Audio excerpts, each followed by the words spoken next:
Hello everyone, I'm Dr. Kalpana, consultant gynecologist and infertility specialist, Ankura Hospitals, Khammam. ఈ రోజు మనము fertile period అంటే ఏంటి, అది ఎలా తెలుసుకోవాలి అనే దాని గురించి డిస్కస్ చేసుకుందాము. ఫర్టైల్ పీరియడ్ అంటే మెన్స్ట్రల్ సైకిల్లో ఏ పీరియడ్లో అయితే కనుక ప్రెగ్నెన్సీ అందిద్దో కపుల్ కాంటాక్ట్లో ఉంటే ఆ పీరియడ్ని మనం ఫర్టైల్ పీరియడ్ అంటాము. జనరల్గా దీన్ని క్యాలెండర్ మెథడ్ అనే దాంతో ఈజీ మెథడ్లో తెలుసుకుంటాము. That is calendar method. అదేంటంటే ఈజీగా నార్మల్ కామన్ పీపుల్ కూడా దాన్ని మెజర్ చేసుకునేటట్టు ఉంటుంది. అండ్ అది రెగ్యులర్ సైకిల్స్ ఉన్న వాళ్ళకి మాత్రమే యూజ్ అవుతుంది. జనరల్గా 28 to 35 డేస్ సైకిల్ వాళ్ళకి ఎగ్ అనేది around 14th, 15th or 16th day ఈ టైంలో మోస్ట్ కామన్గా రిలీజ్ అవుతూ ఉంటుంది.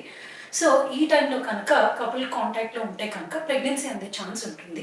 సో ఇదంతా మనం యావరేజ్గా తీసుకొనేసేసి ఏ రోజైతే మెన్సెస్ వచ్చిందో దాన్ని డే 1గా కన్సిడర్ చేసుకుంటే day 10 to day 16 the day of this menstrual cycle అనేది ఫర్టైల్ పీరియడ్గా కన్సిడర్ చేసుకొని ఆ టైంలో కాంటాక్ట్లో ఉంటే ప్రెగ్నెన్సీ అందే ఛాన్సెస్ ఎక్కువ ఉంటుంది.